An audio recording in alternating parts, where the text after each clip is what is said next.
Monday. Welcome to the Melanated Way. I'm Linda. Y'all, September has gone by so quickly. I don't even know what to do with myself anymore. Is it Christmas?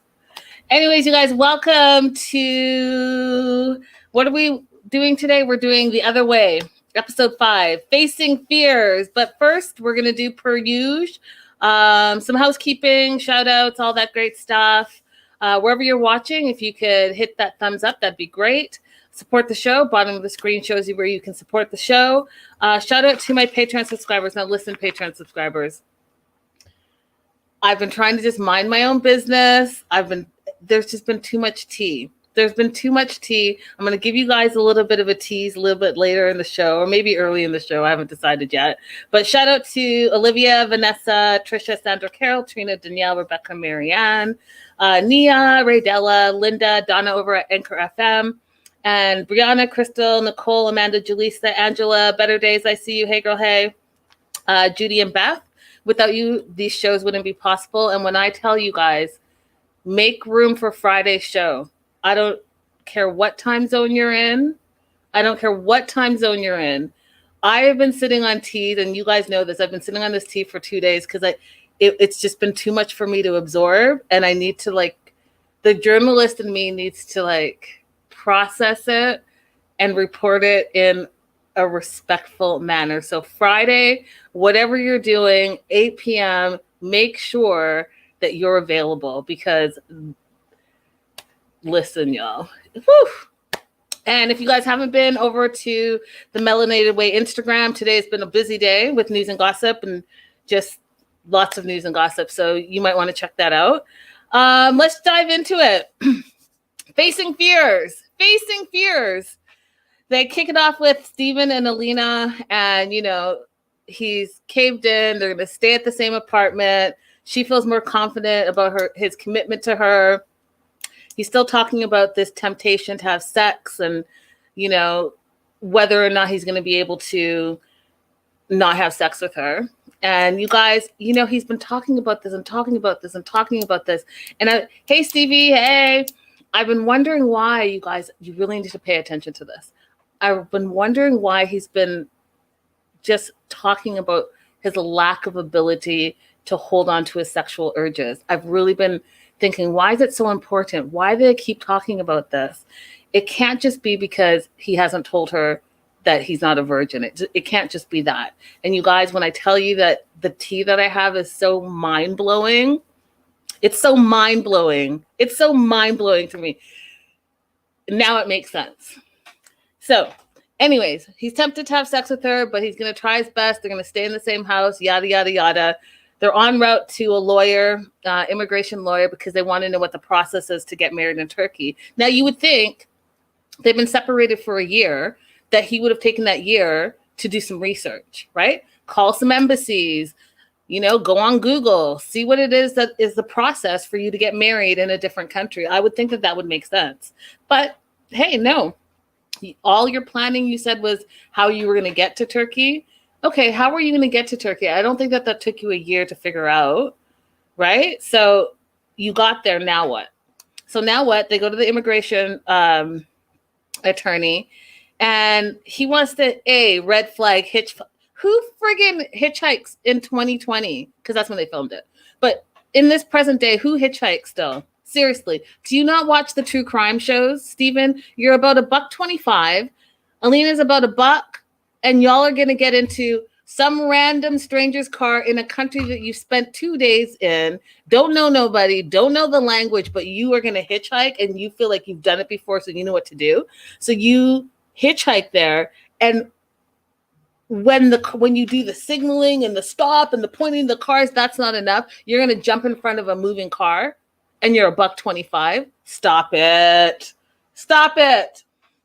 Just stop it. But they get in the car.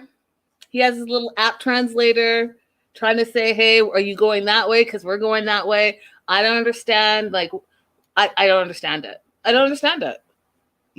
You had a year, so you don't have enough money to take public transit. Is there no public transit in Turkey? Are there Ubers there? I don't know. But hitchhiking just doesn't seem like the way to go. It just doesn't. It just doesn't. It just doesn't make any sense, y'all. So he jumps in front of the car, and I've perfected his laugh. What is it like? Is it a nervous laugh? It cracks me up.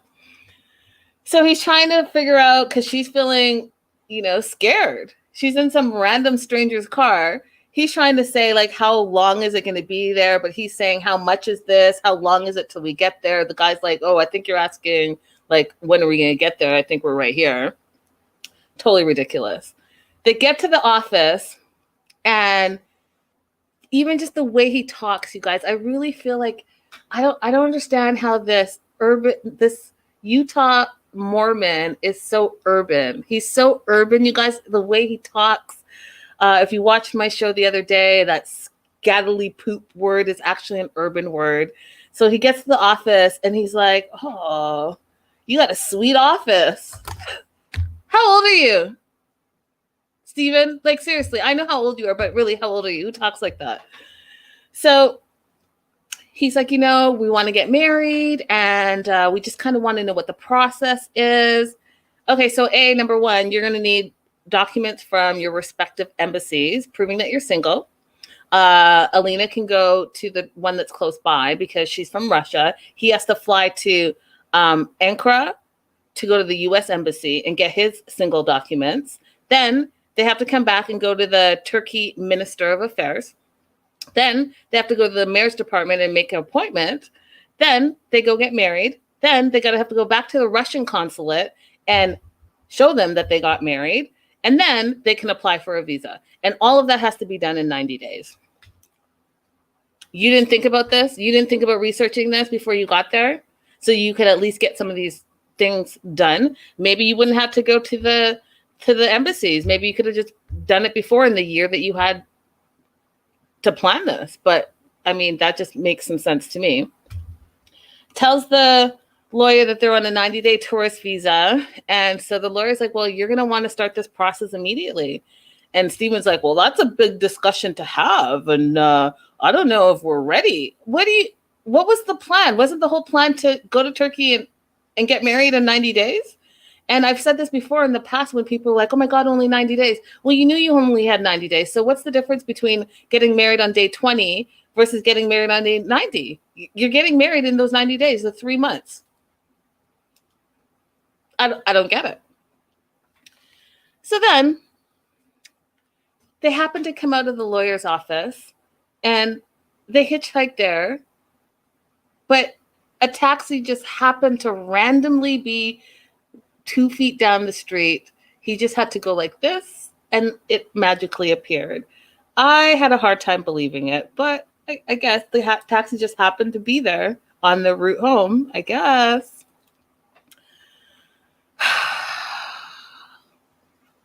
They get in the taxi. Alina asks, what do you think about the lawyer's advice about getting married and, as soon as possible? Is his laugh. So I think maybe it is a nervous laugh because it's just so inappropriate. He's like, I was thinking more like maybe like 50 days in. I don't know. I'm nervous. I don't know. It's kind of too fast for me. I don't know. When do you think you'll be ready? He says. She's like, well, what if I told you I was already ready? Or maybe in the next week or so I'll be ready. And he's surprised by that. And then instead of answering a question, he goes to grab her to cuddle with her. And he's like, oh, you're down to get married? You're down to get married? And again, you guys, especially my Patreon subscribers, really pay attention to these words. You're down to get married? Who says that? DTF, you say, but down to get married? It's a bit weird. But you don't want to cuddle with me?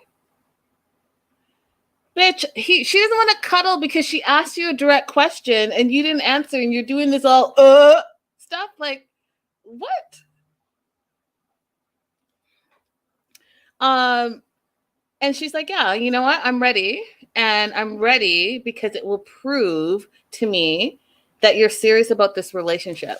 I don't know if that's the way to go, Alina. I don't know if you like jump in to get married to see if someone's serious about your relationship or not. I think that there might be some other choices before you do all that. But he says, you know, leaving home and his friends and his jobs and moving there with her, that was him showing that he's committed to the relationship, but he's not on the same level of readiness as her, he says. Okay. And he takes the wedding vows seriously.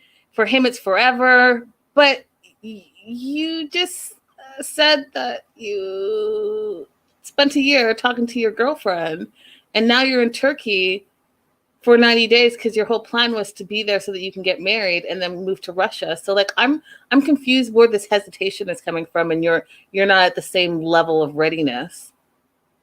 If you came out and said, hey, listen, let's meet in Turkey, let's spend 3 months there, let's see if we're gonna really get along, then that makes sense. But you said you're going there to get married. So this whole backtracking nonsense makes no sense to me. It does, but it doesn't. So she doesn't feel good about the answer because she doesn't know why he's not ready. She doesn't feel good about his BS answer because she can't understand, like, we did all this. I left my family. You left your family. We're here. What are you not ready about?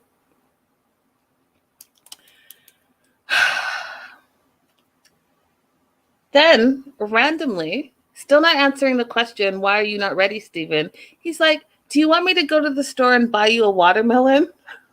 I kind of want one. It sounds nice, he says.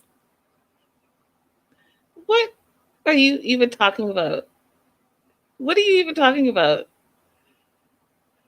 Guys, I didn't know if you're ever about to get into a fight with your significant other, just ask them if they want a watermelon because it sounds nice. And that's it. You won't have to talk about anything else. Just go get the watermelon, cut it up, eat it. Ridiculous. So she's worried, you guys, that he's not ready to stop talking to other girls. Again, Patreon subscribers, I'm going to tell you why this is important. So you guys, everyone that's watching now, I'm going to give a little bit of a tease on what's happening on Friday. So there's this. Now, I'll just read what it says first as you see his long tongue sticking out of his face. And this just happened recently. Sorry, I'm so tired when we text. Been really busy. The only time I have is in the early morning when I first wake up. Ha ha. Did I tell you I have a really long tongue with a tongue emoji and an emoji with the tongue out? But I don't have a lot of practice with it. I will tell you this, that this exchange is not with him and Alina. I'll tell you that. I'll tell you that if she's worried that he's not ready to stop talking to other girls, she knows something that y'all don't know, that I now know, and I have the receipts. So Friday, like I said, make sure you're there, my Patreon subscribers. Make sure you're there because I'm dropping bombs on Friday.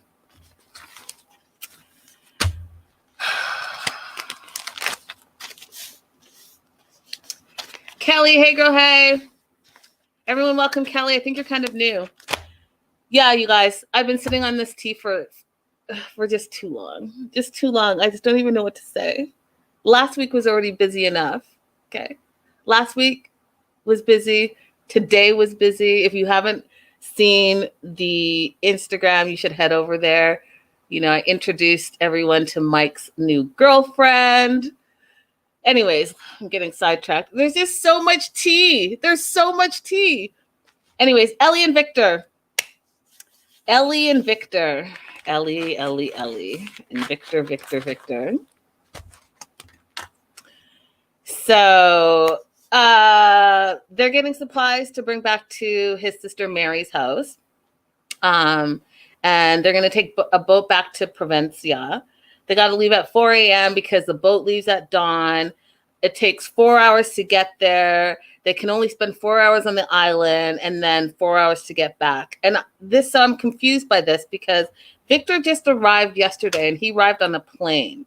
And so I think that planes are faster than boat, or so like, why not just take a plane back? Why are we doing this 4 hour business? Especially because you're bringing supplies. It's very confusing to me. It's very confusing. If you want to be efficient and time manage,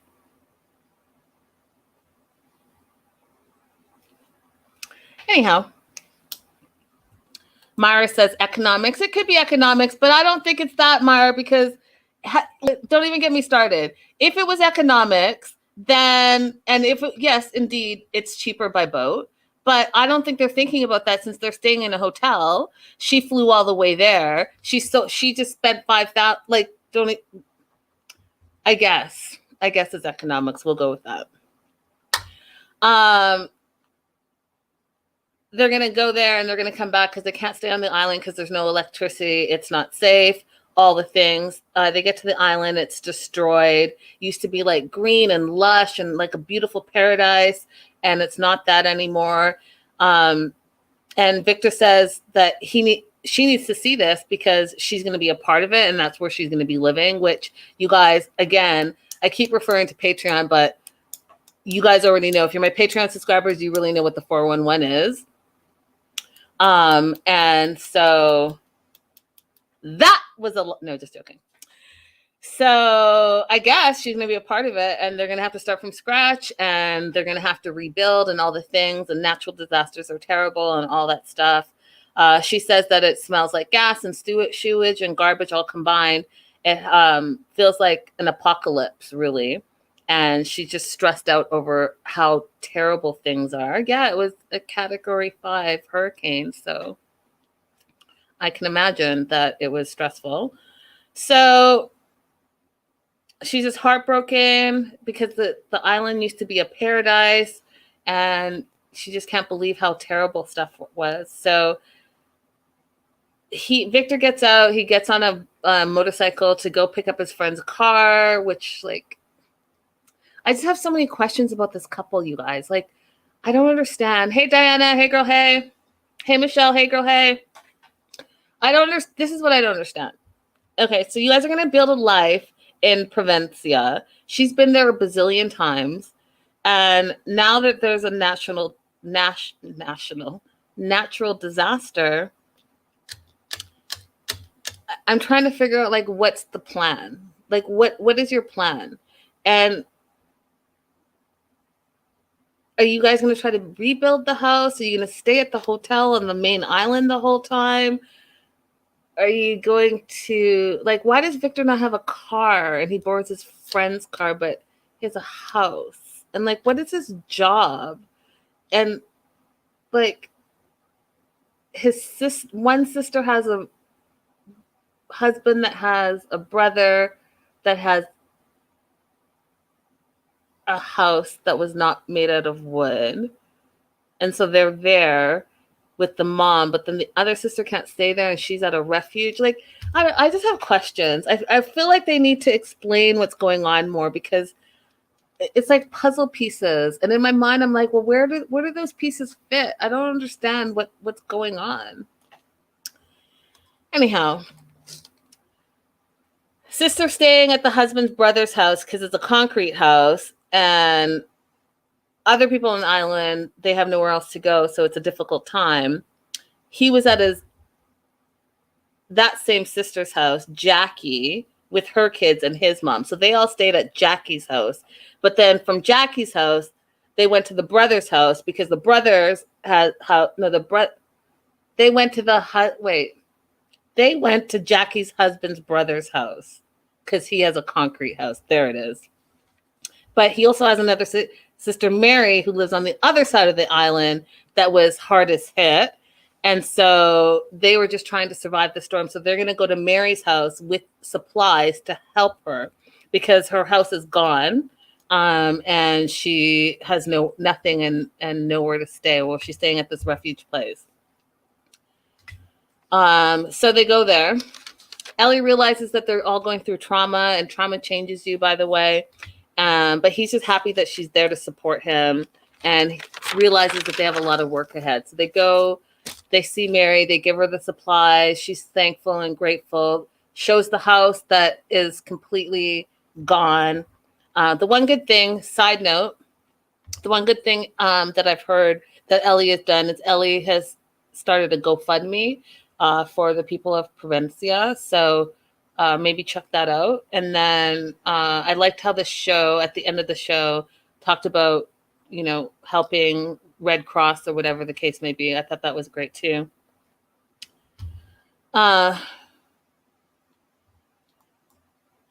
Diana says, I live inland Colombia, but I'm sure communications were not interrupted during the hurricane, and the beach area was destroyed, but not the center, the tourist area. Thank you for the 411, and I'm glad you're okay, Diana. So they drop off the supplies. They've got 2 hours to get to the other side of the island, to see the house, to go to this catamaran thing. What is that? I don't even know what that is. I didn't have time to look it up, but what is that? And then they have to get back to the boat because they have to get back to the main island. They go to the house. The house is still standing. Some windows are out, all the things. Victor's sad because he said the house wasn't finished, but he had it like ready enough for her to, oh, it's a boat. Thank you. So then why did I say the boat and the catamaran? See. Thank you, guys. Thank you, Christine. Thank you, Better Days.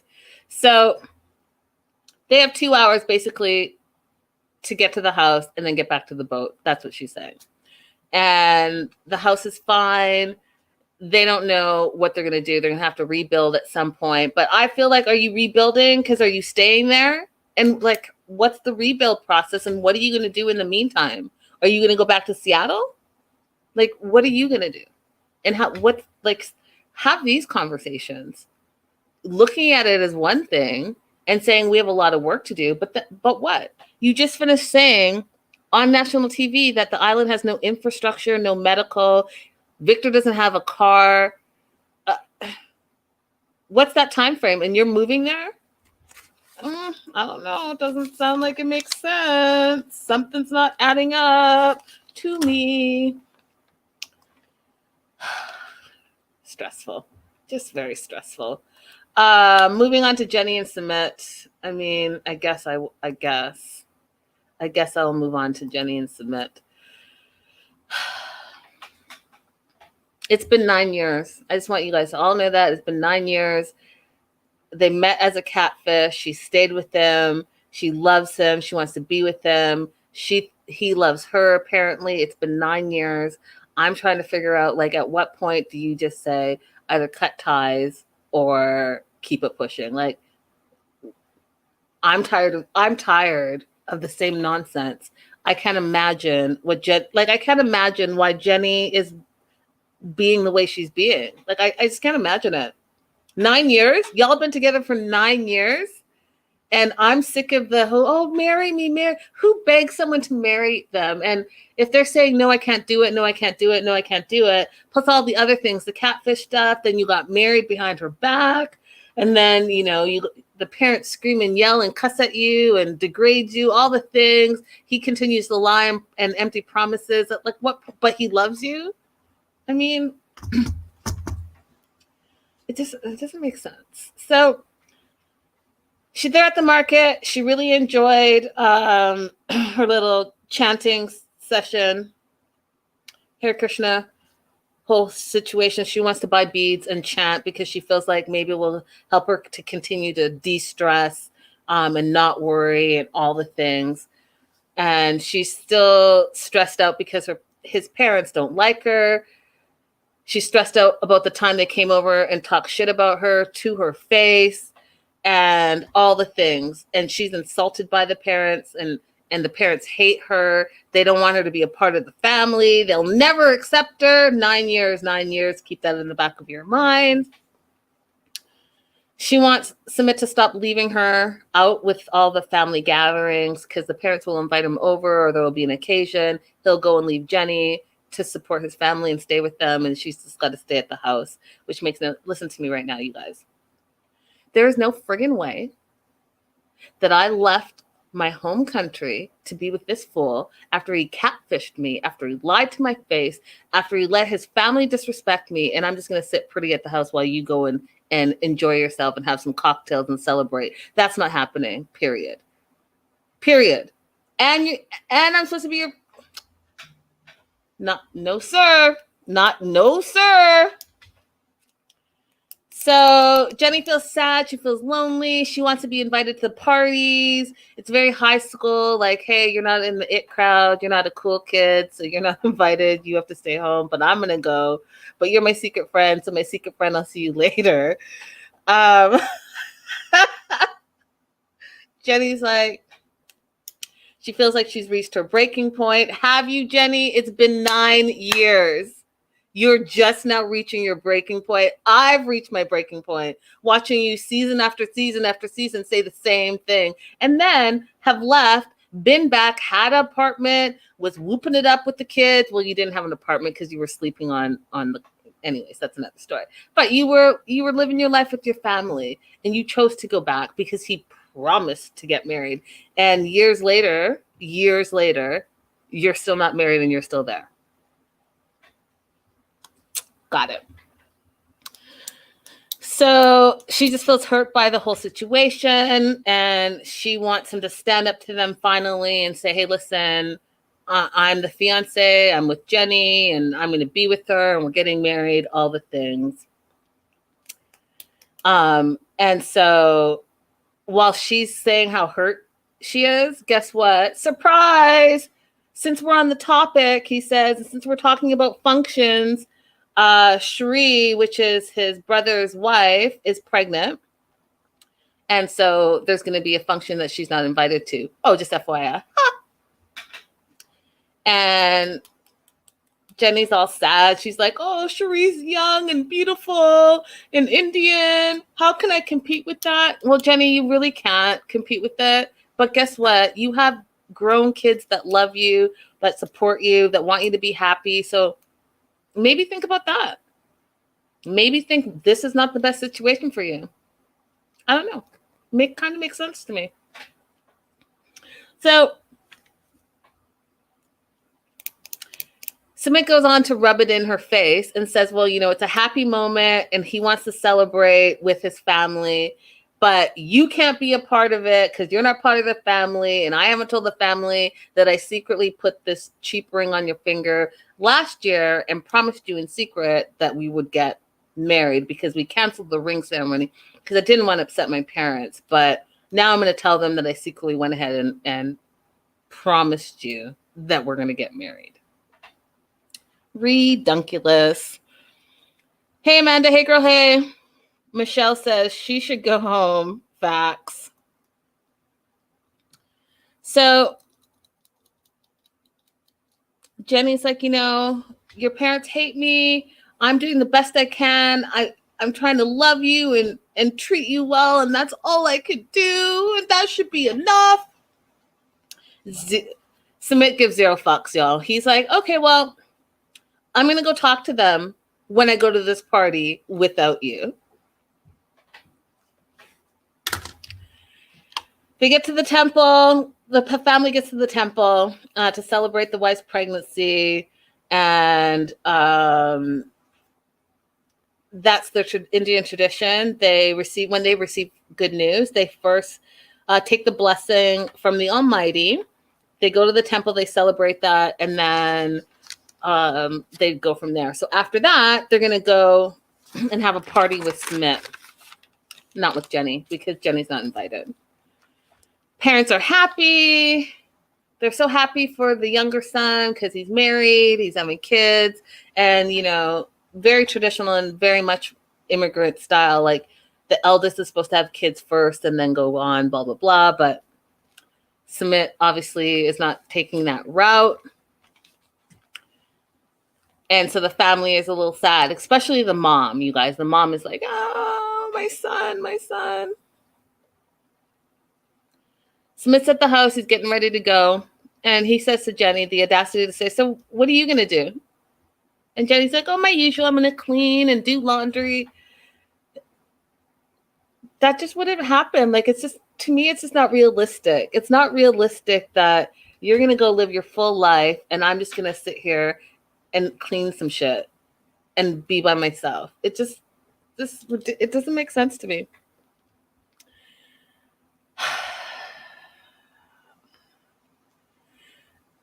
So he talks about how they're not married yet, but nonetheless, they're gonna get married, he says. Promises. They're engaged, so he really feels like she should be part of the family. But Sumit, if you really do feel that way, then you should have just taken her with you and just been like, here, this is what's happening, rather than going yourself. So that's why I feel like there's no action behind your words. Yeah, you're gonna go tell them, but why not bring Jenny with you to support the fact that you actually believe in your relationship? Why don't we do that? And she doesn't have to be at home cleaning and cooking for you and waiting for you to come back all alone.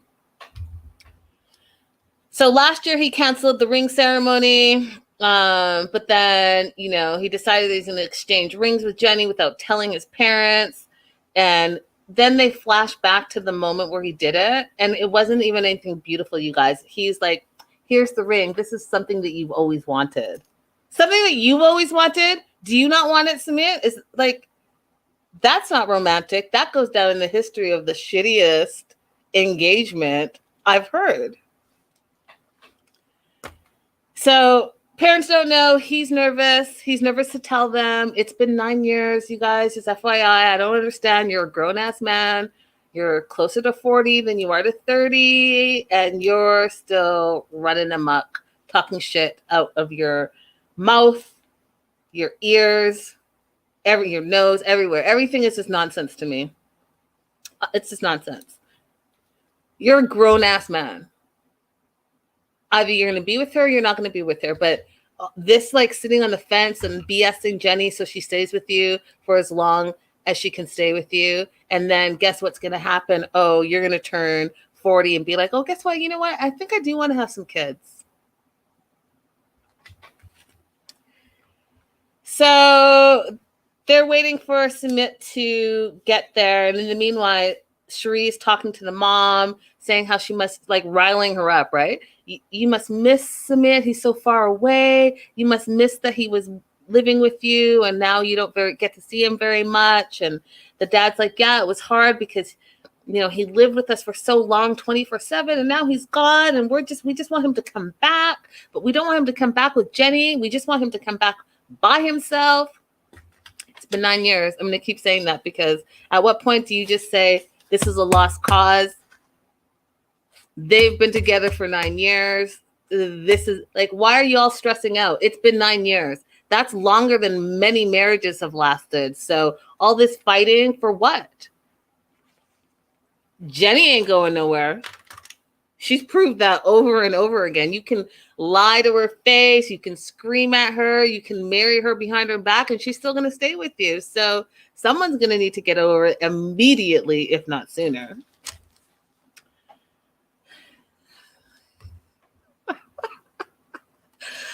Amanda says, Sumit's parents should be happy someone wants to marry him. It's not like he's any sort of prize. Dasha, hey girl, hey. So he gets there, it's the foot thing, which, I love hearing about all the different customs and stuff. Pleasantries are had, and the brother says, oh, you reduced some weight. He's like, yeah, it's because I'm happy now. Everyone rolls their eyes. They ask how Jenny is and yada, yada, yada. Jenny's good. But you know what? I really need her to be a part of the family and part of the family moments. Oh, and by the way, we got engaged. Mom freaks out, walks away, starts crying. Cherie is basically like, you should have told your parents first. And, Jenny is welcome here as a friend. She can come to any of the celebrations as a friend. But the brother says she can't come as family. And again, I say, at what point do you guys just give it up and be like, hey, she's not going anywhere. It's been 9 years. This is a lost cause. You're going to say you don't want it. He's going to say he wants it. You're going to fight with him. He's going to fight back. Jenny's not going anywhere. He's not going anywhere. So then what? And then this is a thing that totally just like blew my mind. So the brother says, you know, now you've upset my parents or our parents, and I don't want that type of negativity around my baby. Okay, so then why don't you support your brother then? He just told you he's the happiest he's ever been. He looks like he's happy. Why don't you support your brother and help get your parents on board? Because here's the thing that's really bugging me, you guys. So they talk to camera, and what are their names again? Let me. Sanna and Anil, the parents, talk to camera, and their biggest problem is that people call them, these so-called people call them and say that their son is doing wrong and it's stressing them out. They say that society doesn't accept Sumit and Jenny. So because society doesn't accept it, they won't be accepted either. By they, meaning the parents. And if they're not accepted, then they're going to be cut off from society. Then the parents go on to say that if there's a problem, no one's going to help them. So are you saying that you don't accept Sumit's happiness, your own son, flesh and blood's happiness, because you're worried about society and yourself? You're making this a selfish thing. You're worried about what will society say. And if society cuts you off, what about your son? Aren't you worried your son will cut you off? Are you worried about that relationship and the trauma you're causing him? Or is it more important that society accepts you and doesn't cut you off? Because that sounds to me that you're making Sumit's happiness and wanting to marry someone about you and not about him. And that's where I have my problem. Sounds super selfish. Now, here's my conspiracy theory. Talked about it last week on my Friday show. I'll share some of it with you guys too. This is what I think, you guys. I think that this whole storyline is BS. I think that Jenny and Sumit are married. And I have some receipts to show that I'm going to show on Friday's show because I didn't have them at that time. I think that they're married. I think that that's why she's able to stay in India for as long as she has. I think that they came to America for a little bit. I showed the receipts back then. And then after, they went back to India. And I think this whole extend the visa is nonsense. I think that she has her papers. They are already married, kind of like a Corey and Evelyn situation where they're lying for their storyline, but they're already married. And that's why she's able to stay there for so long. And I think that the parents don't know that they're already married. And I think that that's going to reveal itself by the end of the season. And if it doesn't reveal itself like that, then it's going to reveal itself like this. They're going to conveniently get married without the parents' blessings. Okay, moving on. Armando and Kenny, they had me in tears. So beautiful. I want to say this at the top of the show. So, top of their segment is this. Laura says, you have no idea, Laura. You have no idea. You should be in our Friday shows. That's all I'll say. Sometimes I have to sit with myself in the tea.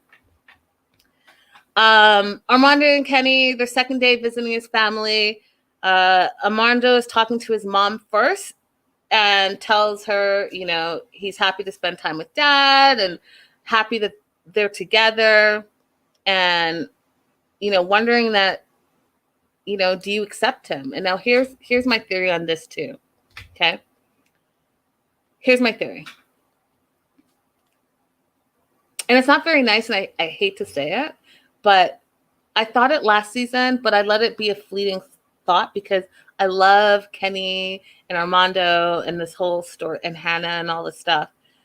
But unpopular opinion, but I know I'm right about this. I think the mom is a hater. I think the mom has been hating on Armando and Kenny the most. I think the mom is the one that doesn't accept their relationship. And I think the mom is the one that has been causing the most friction. The mom knows the situation. She knows her son. She knows her husband.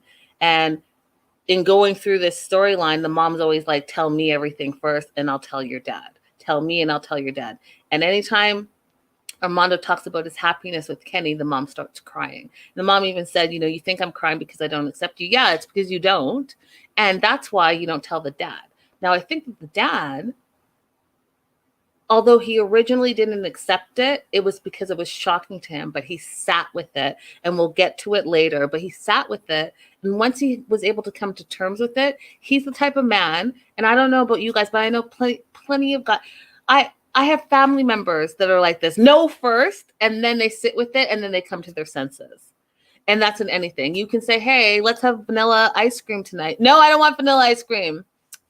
And then an hour later, you know what? Vanilla ice cream sounds pretty good right now. Like, some men are like that. They're trained to say no first because it's shocking to them. And then they sit with it and they realize, hey, no, this is cool.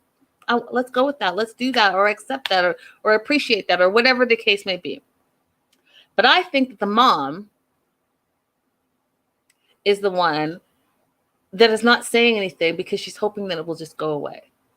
And can you imagine? Armando didn't talk to his dad for a whole year, thinking the mom was going to tell the dad about the engagement. She never, ever did. Sit with that. I know I'm right about this. The mom is the one that hasn't accepted it in her heart. You guys ever have someone who smiles in your face and is so kind to you, and you just think that everything's like grand and that person's super cool, and then they do something super shocking that's super shady to you, and then you realize that the person with the biggest smile on their face is the one that like hates you the most, or whatever. Do you see what my point is? My point is the mom is the one that seemed that she was being the most accepting and loving, and their whole life, according to Kenny didn't have a one-on-one with his dad. Everything always funneled through the mom. But it was the mom's agenda. And the mom is the one that has the biggest problem with his relationship with Kenny. And I just think like that's terrible, because he's thinking things are moving forward, but really it's the one that's smiling in your face that hates it the most. Ugh. Okay. So, sitting with his mom. Yes, Laura. Yes, I agree with you. So he's sitting with his mom. He asks, did you tell dad that I'm engaged? She starts crying. She said no. She's waiting for him to talk to the dad. Well, that's not what you said last time. You said, don't tell dad, let me tell dad. So like, which is it? And Armando says that. Armando said, I told you and you said to wait for you to tell him. And then she doesn't. And then she says, her words, she couldn't bring herself to do it, meaning she's still struggling with it. Are you still struggling with it? She smiles mostly, but she has a problem with it. She has a problem with it. And then she says, well, you haven't set a date yet. And like kind of shrugs her shoulder like it's not a big deal. You've been sitting with this for a year, Mom. And so when you shrug your shoulders and act like it's not a big deal, it is a big deal, because then had you told Dad back a year ago, he would have been able to sit with it like he was able to sit with the fact that his son is in a gay relationship. And now he can accept it because he needed time to process how he was feeling. But Mom is not okay with it, and that's why she didn't tell Dad. Oh, hey, girl. Hey, Lydia. Thank you so much for the super chat. Guys, if you're watching on YouTube super chat and super stickers support the show. I truly appreciate it. Lydia says, well, Linda, that seems true. It reminded me at the tell-all, the sister asked her in surprise, you haven't told Dad yet? Yet, listen, Mom has her own agenda, has her own timeline, and I really believe that she wants it to just go away. She wants no one to know. That's why she didn't want them to have a big wedding. She just wanted it to be the two of them, go off in secrecy.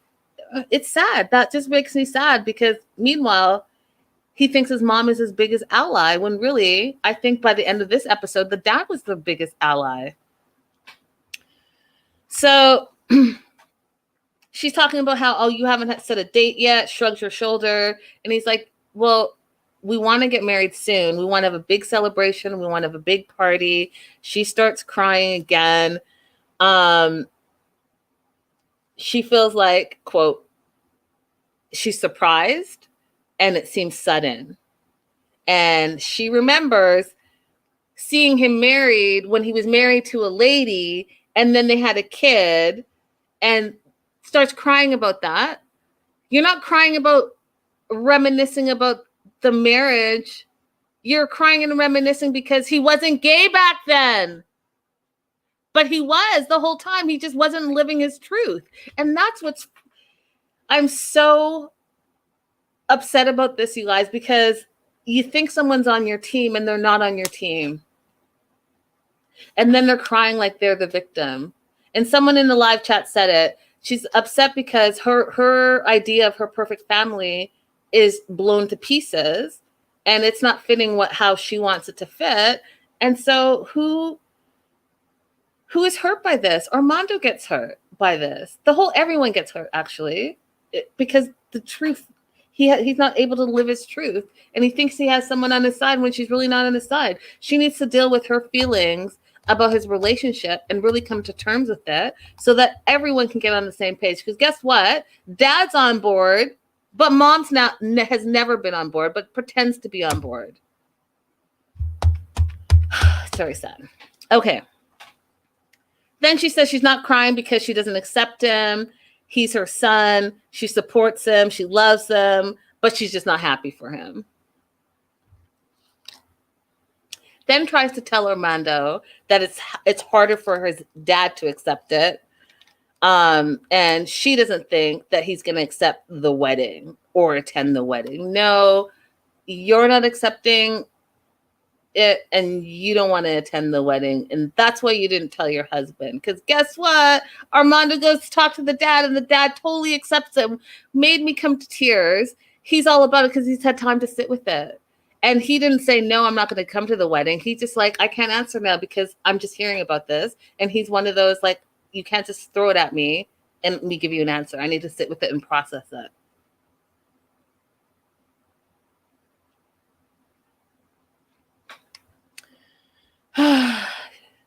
Lydia says, when he told the family about the engagement, she was mad because he didn't tell her first. He's telling her first now, and she's still crying. Girl, bye. Exactly. And the only reason, Lydia, that she was mad is because she wanted to be able to filter the news. She wanted Armando to tell her and her alone so that she could say, hey, that's not a good idea. Don't tell the family. Because guess what? Just like Sumit's family, I don't want everyone to know our business. It's all about what everyone else thinks. It's not about you and your love.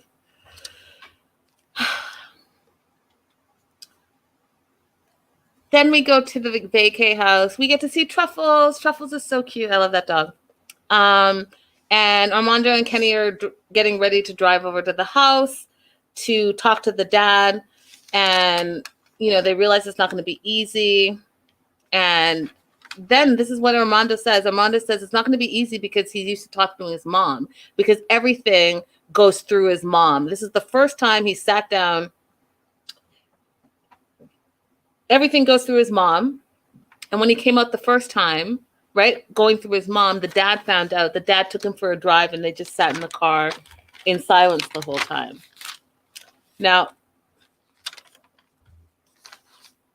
I hope Armando realizes that he can talk to his dad now. I hope that they've established that they have a beautiful relationship and that not everything has to go through the mom, because the mom is definitely not communicating the way she says she's supposed to be communicating. And I'm just absolutely not okay with that. So they're going to go there. Armando really doesn't want to have a closer relationship with his dad. Kenny drives him there, and Kenny's just like emotional too, because he wants the support. He wants his fiance to be supported by his family, to be celebrated by his family, to be lifted up by his family too. He doesn't want to be the only one that's lifting up this relationship. The acceptance from his family is something that Kenny can't give him, right? So he goes in, dad's busy doing dad stuff in the garage. He's like, hey, can we talk? And the dad's like, what do you want to talk about? What is this all about? What do you want? And he's like, shall we sit? So wants to talk a little bit about himself. They hadn't spoken in a year. Heartbreak. But he wants to talk about the changes in his life, him leaving, all the things. And he says all the things, like all of it. Like, hey, I know that we haven't talked. I know this has been some big changes for you. And the dad, I was like, yay, tears. The dad said, you know what? You're an adult. You made your own choices, and I accept it, and I will accept it as it is. And he's like, I accept you. You're my son. And he says, the one thing that bothers him is that he's not able to announce it yet to the world, right? So he's come to the place after the year where the dad accepts it for himself. He's not ready to just go and announce it to the world, but he accepts it for himself. And Kenny's like, well, hey, I want you to be happy that I'm happy. And then the dad says, listen, I don't feel bad about this. I feel proud. I feel proud because you're my son. I feel proud because you're smart. And I feel proud because you make the most out of life. And that's good enough for me. Tear. You are my son. I will always love you. Another tear. On my end, you guys. On my end. I'm choking up right now. I'm trying to be all like. Then Armando says, my life goal was to make you proud. And the dad said, at first, maybe I didn't accept it fast enough, realizing and acknowledging how he treated him last year. And even the first time, right, that he came out, because he wasn't expecting it. But he said, you will always have a place in my heart. I love you. You are a part of me. And you know what? Your partner with time, maybe we'll get to know each other as well. And the more we get to know each other, the better it will be. And in time, life will be normal. Tell me how, if that's not a beautiful thing. This man has accepted his son, loves his son. You can tell that he loves his son. The tears in the eyes and the motion between the both of them, it was a beautiful moment. And it was a moment that needed to happen because all of Armando's life has been filtered through his mom. And the mom's not there yet. Guess what, Armando? You had a breakthrough with your dad. You're going to have to sit down with your mom and talk to her about her real feelings, because she, my friend, has not accepted this. She's the biggest hater of them all. So Kenny goes on and tells his dad that,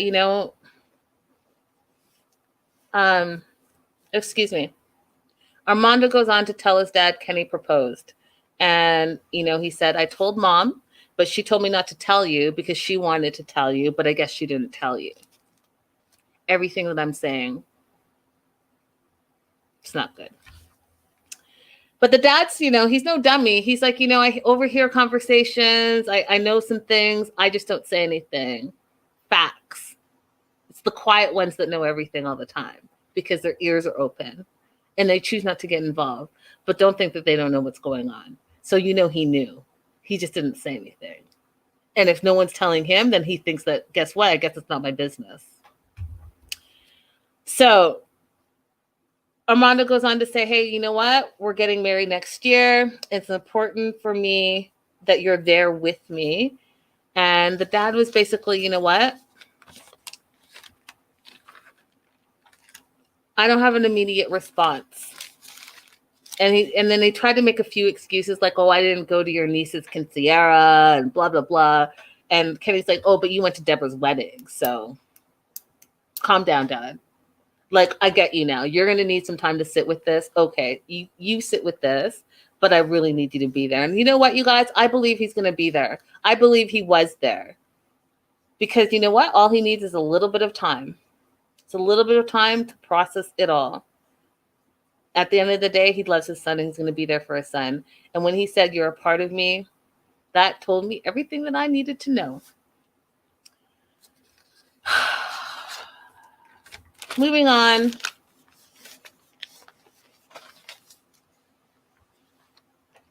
Amanda said, "To be fair, if I asked my dad to come to something, he would tell me to talk to my mom to plan it." Well, your mom is definitely not his mom. And if he, by he, I mean Armando, just asked the mom, guaranteed they wouldn't be at the wedding. All right.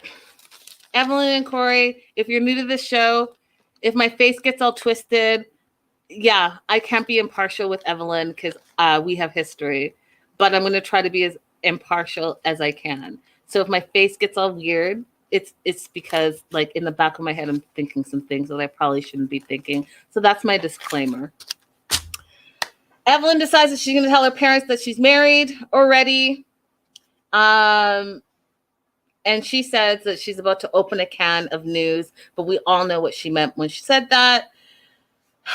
She asked Corey if he's happy that she's ready, finally, after them being married for so many years now, that she's ready to tell her parents. They go to the sisters, and it's giving me Cinderella vibes. And by Cinderella vibes, by no means or any means am I saying that Evelyn is Cinderella. I'm just saying it's giving me Cinderella vibes because she has the two evil sisters. Those sisters, go get a job, go get a hobby, go read a book, go volunteer, be nicer. You guys are too young to be mean girls. You are too young to be this mean and have such bitter hearts, bitter Betty 1 and 2, Leslie and Lipsy. Ugh. So they meet up with the sisters. Evelyn tells the sisters that she's about to go tell the family that she got married in secret and didn't tell any of them. Leslie says that she's going to be there, but not to support her because she doesn't support the relationship. She says it all in Spanish. Corey asks, "Oh, what did she say?" Evelyn ignores and doesn't translate because Evelyn is not a team player in her own marriage. To each their own. It's not two pillars holding up a house. It's Evelyn and her family, and then Corey over there. And Corey being treated like he's the evil stepchild. So Evelyn gets to the house, and everyone's there. It's her brother Keeber, brother Roger, mom Sennett, dad Kebler, Leslie, Lipsy, Corey, Evelyn. It's a packed house. She's like, "Do you remember Corey's visa was about to expire and he couldn't stay? Well, we ran out of options a year ago," which is a lie. They've been married longer than a year, you guys. Well, we went and got married. And the mom says, no, you couldn't have got married. Not my baby. That can't be true. And she's like, well, yeah. We went with nothing. We had no witnesses, only the people from the streets. We paid them $20. The mom is shocked. Why did you hide it? Why did you lie? Yada, yada, yada. Evelyn says it was only for the paper, she says. She wanted to be private. She didn't want to tell anyone. She really didn't even want to do it. But they ran out of options. He needed to stay in the country. So guess what? They had to get married. Corey wanted a real wedding, but she didn't because she wasn't really feeling it. She just did it because she had to. Can you imagine someone saying that and saying all of that while you're standing right beside them?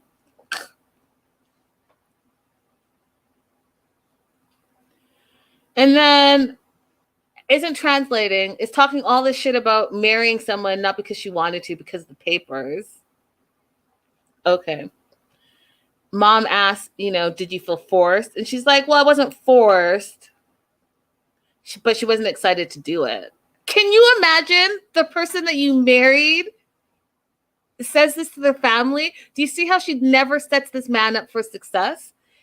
She sets him up for the family to absolutely hate him, to absolutely think that there's something else going on. She just sabotages him every moment that she can, and she doesn't even care that she does it. Drives me crazy. So the mom says, "Are you happy?" In Spanish, she says she doesn't know. Then Corey says, "Well, what did you say?" And she's like, "Well, she asked me if I'm happy, and I said not 100%, and that's not a lie." Bitch, why the fuck did you get married then? Why? If you didn't want him to stay, you didn't have to marry him for the papers. I just don't understand. And now you're going to be not only bitching about it, but you're mean to him, like that spiteful, evil, like passive aggressive and aggressive mean. Why? Just walk away. If you're so unhappy and he's so terrible, walk the fuck away. You don't want to walk away because he's your meal ticket and he pays for everything and he has all the money? Oh, got it. And that company, the bar that you have, was the bar that he brought the money from America to invest in. And then when the city or the town took it away and demolished it, and you guys went to buy some more land, it was his money that purchased the land for your new business. Oh, is that why? Oh, and the new apartment that he bought? Oh, I see why you don't want him to go. Mom's all upset. She's all pissed off. As you see, she's surprised. She's saying a lot, but not saying anything at all. All she's saying, she can't believe it. Evelyn should have told her earlier. It shouldn't have been a secret, even though it was Evelyn's idea for it to be secret. Corey's the one that wanted to tell everyone and actually wanted to have a proper wedding. But she doesn't tell her family that. Doesn't tell her mom that part. Just says that Corey needed to get married because his visa expired. But all the other stuff, parents don't need to know, obviously. Then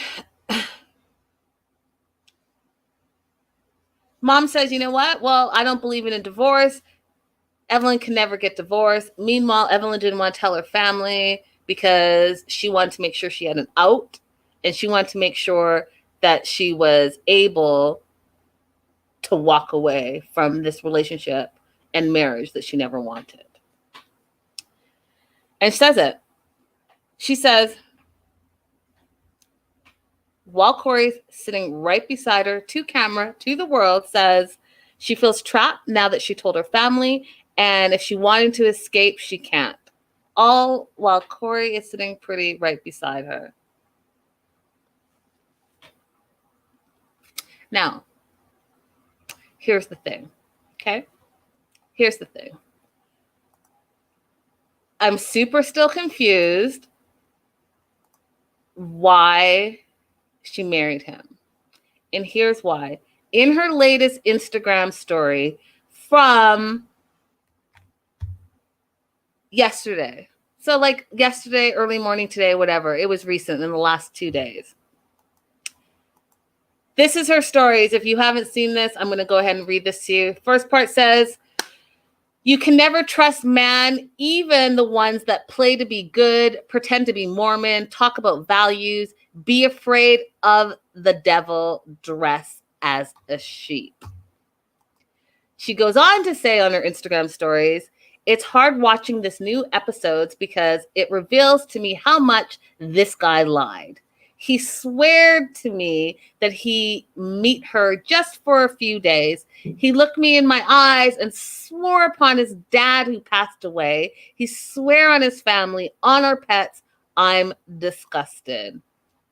Then goes on to say, just very recently in her Instagram stories about her own husband, "I asked to get the divorce signed and he refused. How can he say he was sure things were over? If you go through his Instagram, he was still posting pictures with me and love messages all the time when he was with her even. Trash. She knew damn well who I and him were.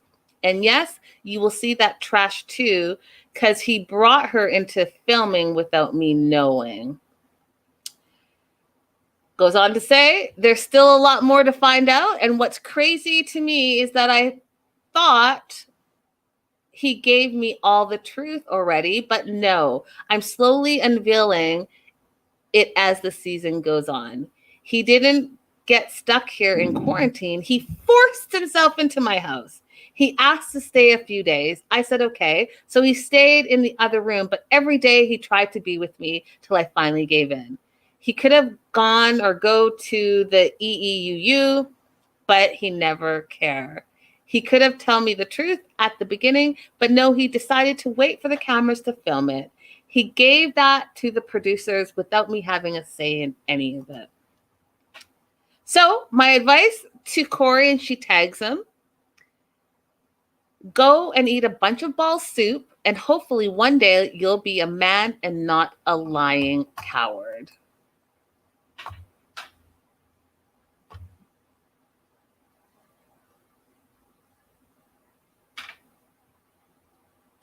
Did I tell you that that's his wife going on social media talking shit to and about him?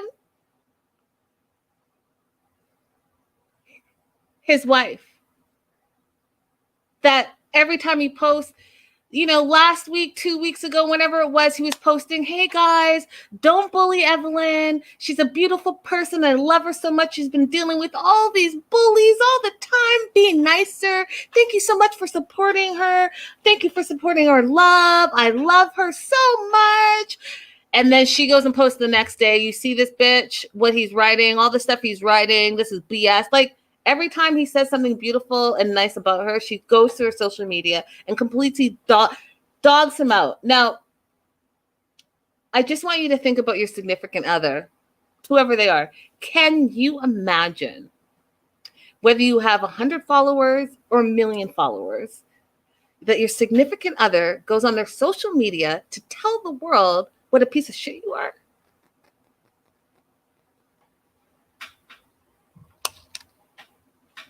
No, thank you. No, thank you. No, thank you. I would rather be alone than to be in this bullshit, cockamamie, nonsensical relationship. And no amount of money, no amount of pussy in Corey's part of this, no amount of degradation is worth it, Corey. Period. Let me not get off track. Let me not get off track. So now Corey is sitting with his best friend Raul. And I don't know about y'all, but I've been covering this show from the jump. And if you don't remember Raul, why am I saying his name like that? Like I'm a weirdo. Raul. If you guys don't remember Raul, let me remind you that Corey says it's his best friend, but it's also Evelyn's best friend, who Evelyn slept with in the past while she was still with Corey. Surfing. They come back from surfing. Apparently they've been surfing for like all day. Raul is his best friend in Ecuador. But he's just telling his best friend now, 3.5 years later, that him and Evelyn got married. And that the reason they didn't tell anyone, blah, blah, blah, the same shit. Evelyn didn't want to tell anyone so she could have an escape route, yada, yada, yada. Then he says, when they first got married, last year, allegedly, that when they came back, a few months after they got married, Evelyn kicked him out of the house, said that they were done. She felt like he was not paying enough attention to her, and that she wanted him to get out of Ecuador and stay out of Ecuador. Now, let me ask you, any regular, normal person, if this makes sense to you. If they indeed just got married a year ago, right? And this happened a few months after they got married last year. Then you would think that they were still in bliss and honeymoon mode, right? But had they been married for a little bit longer than they're saying, then kicking him out last year, just before the pandemic, makes more sense to me. So he thinks the relationship is over. So instead of Corey going home to his family, he decides he's going to go to Peru.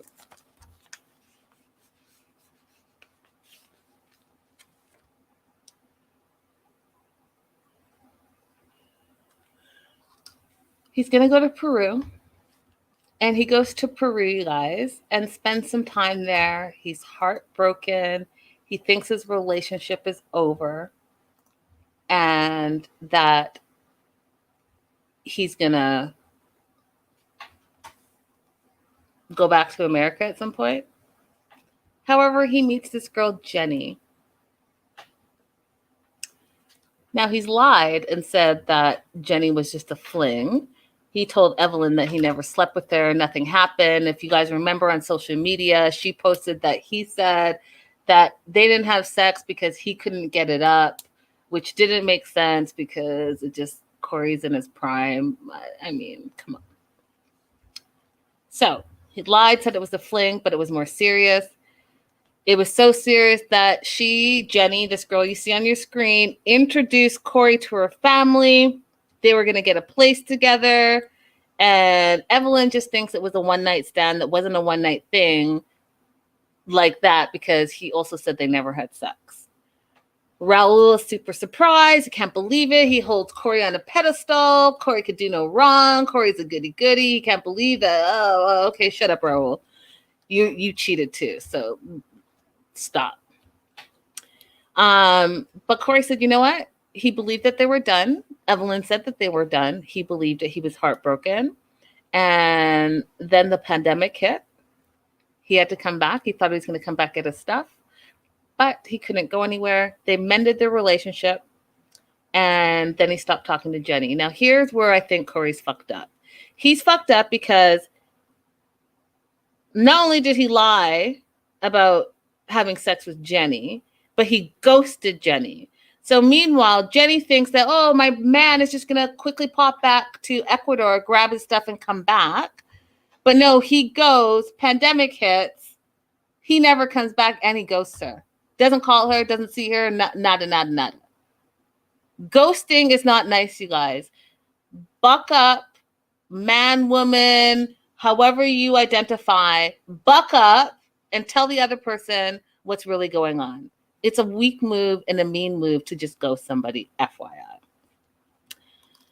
So now Corey feels torn because he doesn't know what to do. Should he tell Evelyn the truth? Should he, talk to Jenny and get right with that? He doesn't know what to do.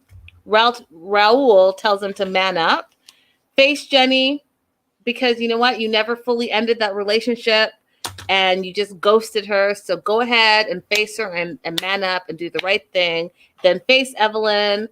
And if you don't face Evelyn, Raul says, then if you don't tell her, I will.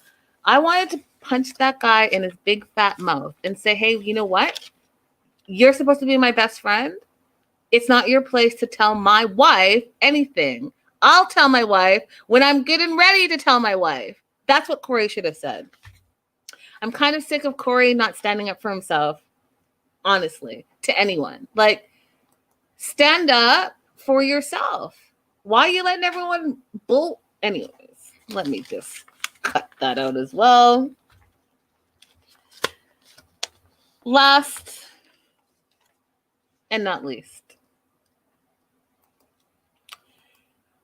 Ari and Bini. So they're working on making the relationship stronger ever since her ex-husband left. That was not shade, by the way. That was just me reminding us all. The ex-husband was just there. They're walking to the holy water area, and they're walking there because it's supposed to give them like peace and tranquility. And, you know, they're going to bathe themselves in the holy water to like cleanse their relationship, start anew. They want their relationship to be blessed and them to start anew. And you can tell that Ari doesn't really believe, but she's trying to believe and support Bini. And Bini's like, you know, you have to believe in order for it to work. And Bini really believes. He says that he's seen 1,000,000 times that it heals people. His older brother was crippled apparently and sick and got the holy water, and he got better because of the holy water. And so he really believes in it. And so that's what he wants to do for his family, is heal whatever brokenness is in their family. They get there. Girls got to go on one side. The guys got to go on another side. The water's been blessed by the Holy Spirit and priest. And it's like this hose that cold water comes down on you. Bini goes in, no problem. Even baby Avi goes in and gets blessed. And then Ari comes, and Ari acts like she's been being scolded with hot boiling water that's torching her soul. She's like making all these weird faces and her hands up. It was so extra. Oh, it's the water pressure is too much. It's too cold. And stop. And can I just say that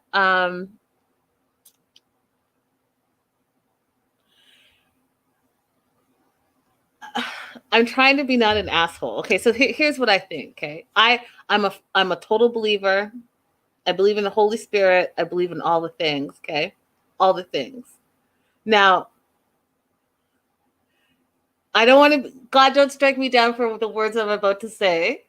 Amen. Okay, so here's what I think. I just really feel like that water was holy, and the reason why it seemed like it was burning her, and it was so terrible, and it was all the things is because maybe, and I don't know this to be true, but I just know that as a believer, if it's so difficult for you, it's because it's burning the demons out of your body.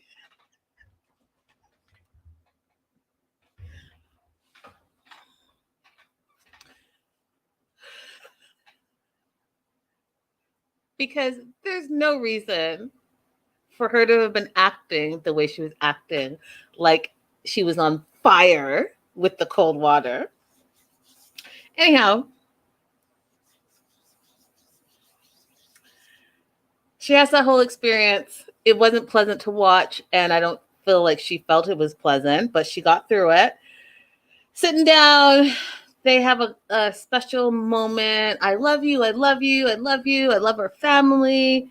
I've prayed for you. She says, thank you for praying for me. And he's like, of course, you're my family. I pray for blessings for my family all the time. Ari goes on to say that, you know, she's changed. She does a lot for Bini, and she wants him to realize that because she's done a lot, she's doing all this to make their relationship work, and all the sacrifices that she's done for him, he needs to appreciate.